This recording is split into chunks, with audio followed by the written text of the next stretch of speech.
All right. All right. We got about an hour and a half, and like I said, these things are addicting. Let's see what we can knock out in an hour and a half. This is a piece of wood from out in our yard that we had cut down, and I just trimmed it up when I was trimming up some of the other wood, the maple that I've been working with. So let's see what we can get out of it. Music on.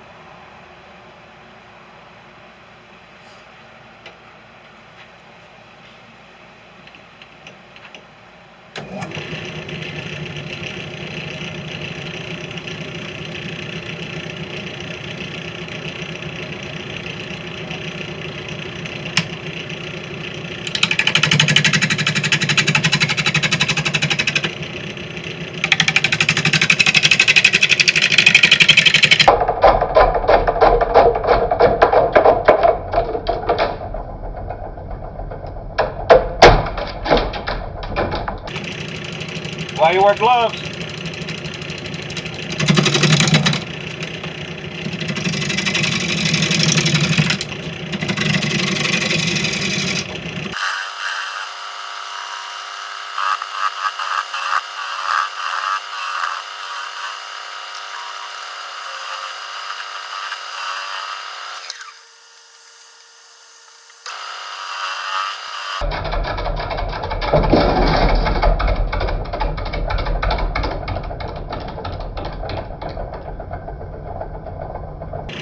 More bark. Face shield.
I'm going to round this off a little bit more and then get that tenon in there. Dress it up a little bit.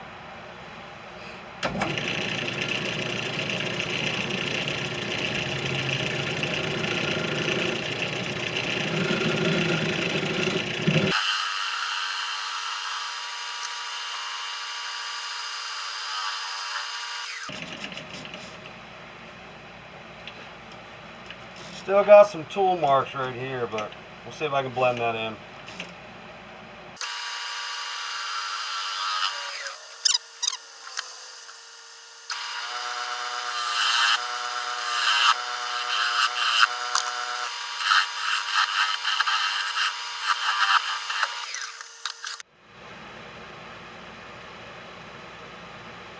Alright, time to work the tenon.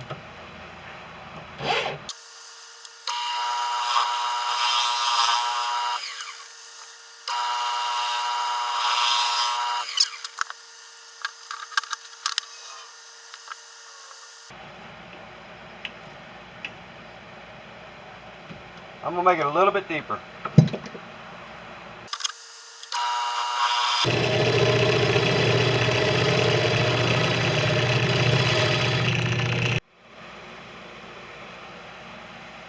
Alright, so I went ahead and fixed that issue that I had, and then I broke down and pulled out the big guy here and sanded it down. I went from 80, 120, 220, then I hit 320, and then 400. So this lathe only goes forward. I think I mentioned that before. It would be good to have one that goes backwards as well, because it helps with the sanding. And you're not going the sanding the same direction, and you get smooth one way and rough the other. Also, this one, the lowest RPM it goes is 500. To me, that's fine for me, because a lot of times I'll just use my hand and turn it like this when I'm using the other sander. Some people want to be able to have it adjustable down to 100 or 200 RPM, and that deals with a lot of wonky, oblong, so it doesn't bounce around a lot. That's why a lot of my videos you'll see me doing holding up here, holding onto the bench, because even though I've got like 5 or 6 cement ties into the walls and 3 legs tied into the floor, I still get some wobble because I'm on wood. And I could always beef it up a little bit, but either way, they like to do it because it takes away a lot of the wobble. If they can go slower with it, then you increase speed. But anyway, I'm back, and I'm going to go ahead and just dust it off, so I can get majority of the dust off, and then we'll put a little bit of a sealer on it, and we'll probably pick back up on it another day.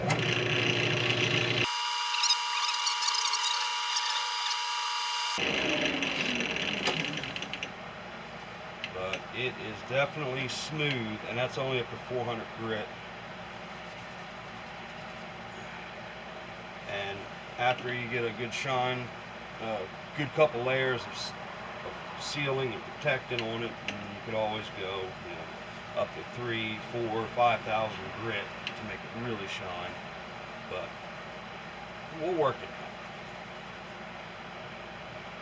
And then we got these little things in here. I'm going to try a little bit of water to see if I can get that out.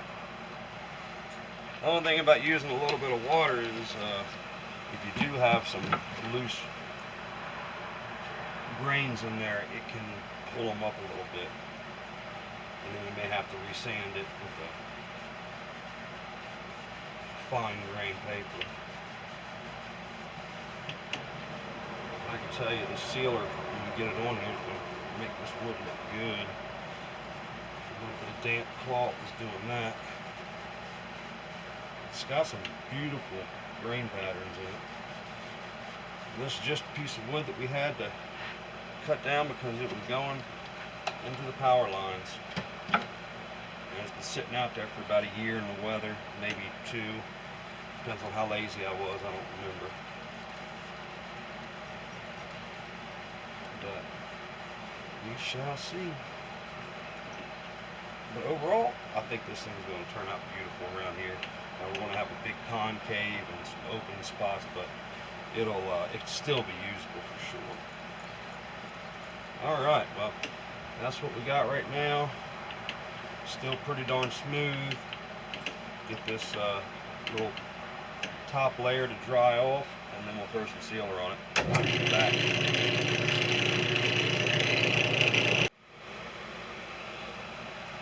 Alright, since it's dry now, it's dry enough, and I don't know if I'm going to use, this is ever going to be used for, putting like a fruit bowl or something where you put food stuff in it, so we need to have a food grade sealant and conditioner and stuff. So I'm going to use Howard's Butcher Block conditioner.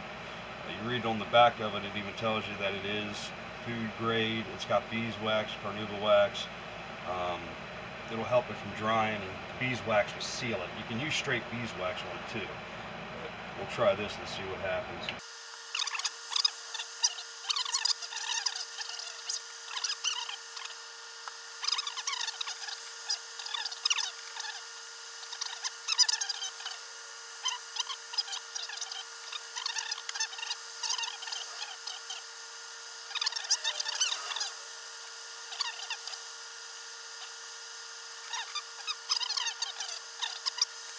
Okay, so we're back.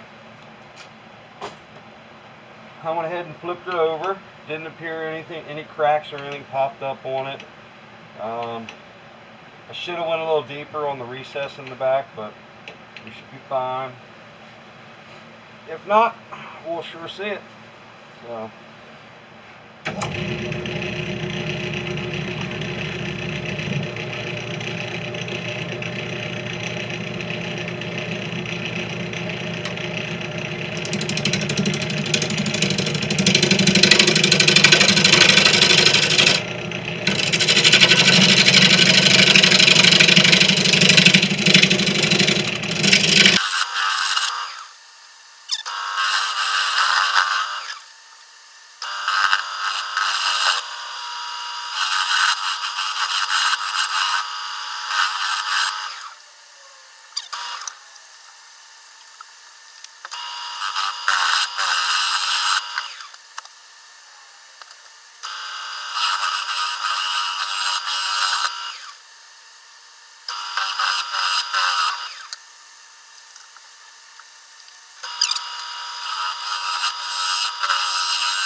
So this is going to be a corner. This is going to go down. This is going to go down. It's going to level off. We'll see what happens when I start digging it out some more. But be right back. I've got to sharpen up.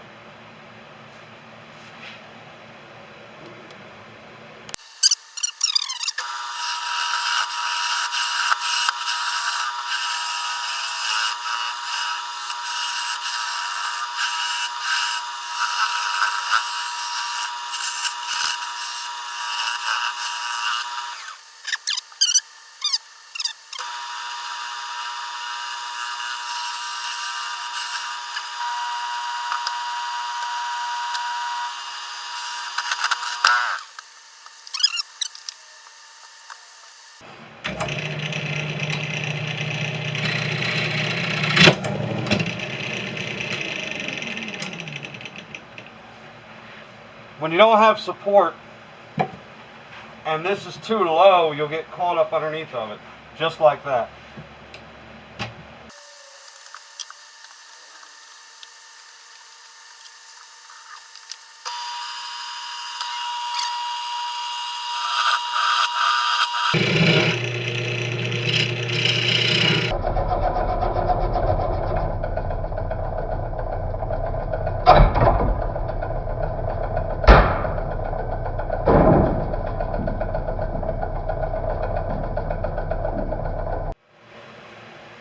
Alright, so the last thing you seen was this flying off of it, right?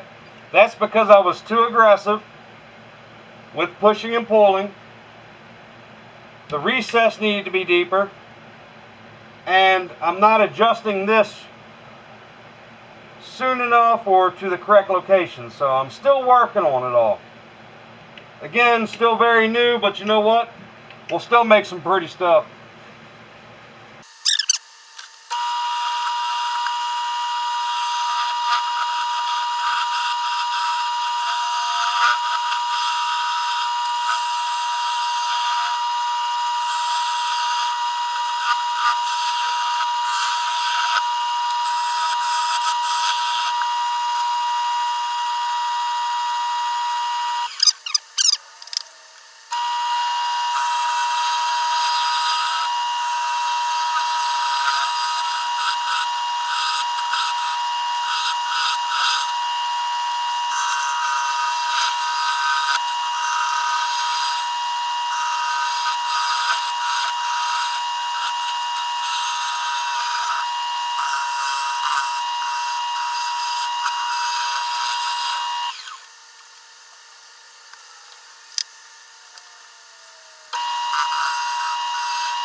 That's better. Now let's try to flatten it again. We'll try this one.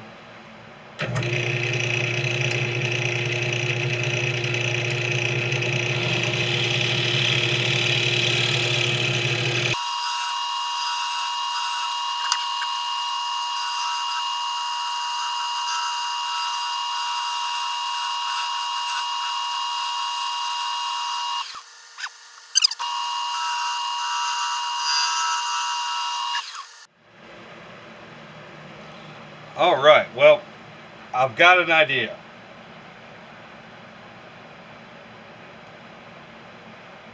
We're going to make it really rustic looking.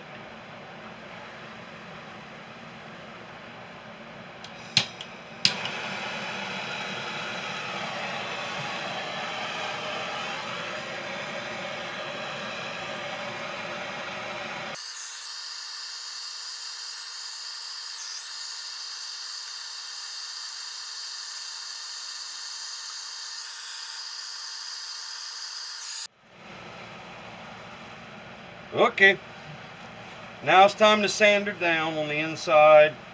We already did a good sanding on the outside, but we do have to put a good polish on it after it's all done. So let's go ahead and get this inside taken care of. I've got the doors open and the fan on, and I'm getting ready to have this on, so dust shouldn't be too awful bad.